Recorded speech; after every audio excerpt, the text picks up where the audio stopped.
देखिए भजन उस समय का है। जंगल में एक हिरनी भी आई,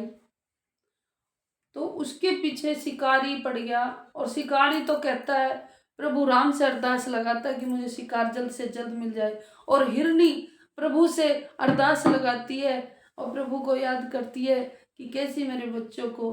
शिकारी से पीछे छूट जाए, और भगवान राम से किस प्रकार से हिरनी अरदास लगाती है और किस प्रकार से भगवान को पुकारती है। यदि आपके भजन अच्छा लगे तो लाइक कमेंट सब्सक्राइब करना ना भूलें और शेयर जरूर कर देना। बहुत सच्चे दरबार की रे जंगल में हिरनी राम ही राम पुकारे, रे जंगल में हिरनी राम ही राम पुकारे, रे जंगल में हिरनी राम ही राम पुकारे, राम ही राम पुकारे रे, वो राम ही राम पुकारे, रे जंगल में हिरनी राम ही राम पुकारे, रे जंगल में हिरनी राम ही राम